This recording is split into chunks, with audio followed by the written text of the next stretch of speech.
ልጅህን አይተኸው ስመኸው አጫውተኸው ቀን ትዝ ሲልህ ልጅህን አስበኸው ማታ ስትገባ ደክሞ ሰልችቶ ስትጭት ብላ ስትገባ ማታ ግን ዱብ ዱብ እያለ ስታገኘው መጀመሪያ በር ላይ ነው ሐዘንህን የምትረሳው ትካዜህ ይጠፋል ቤቱ በደስታ ይሞላል ሲወድቅ ሲነሳ ሲንተባተብ ልጅ የወለዱ ሰዎች ይህን በደንብ ያጣጥሙታል ብዬ አስባለሁ يقول الشاعر وأهنأ ساعي الحياة لدي عشية أرجو إلى ولدي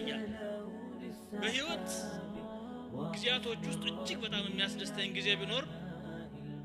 በማታው ሰዓት ሁለት ልጆቼን ሳያቸው ነው ይላል ከዚያ በኋላ ደግሞ እነዚህ ልጆች ተምረው አድገው ካለህ ጥረው ከሞትክ ደግሞ رب اغفر لي ولوالدي ለኔም ለአባቴም ያ ረቢ ምህረት ለናቴ ዱዓ ያደረጉ ጧት ማታ ሰደቃ እየሰደቁ ላንተ እስትግፋር የሚያደርጉልህ ያ ሌላ ጥቅም ነው ደግሞ እኛ አሁን አባቶቻችንን በገንዘብ ብቻ ሳይሆን በዱዓም እንድንخدማቸው ታዘናል وقل رب ارحمهما كما ربياني صغيرا ይላል ያ ረቢ እዘንላቸው ህፃን ሆኜ እንዳሳደጉኝ ሁሉ ብለህ ዱዓ አድርግ ይላል መውለድ ይሄን ፋይዳ አለው ሌላው ቤትም ራሱ የሚኖረው የሚያምረው ውስጡ ሰው ሲኖር ነው አለዛ እስር ቤት ነው የሚመስለው ቀን ስትለፋውለህ ማታ ባዶ ቤት ውስጥ የምትገባ ከሆነ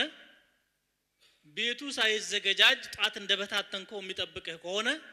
ምን ይመስልሃል ያ ቤት ግን ጧት አንተ ስትመጣ ማታ አንተ ስትመጣ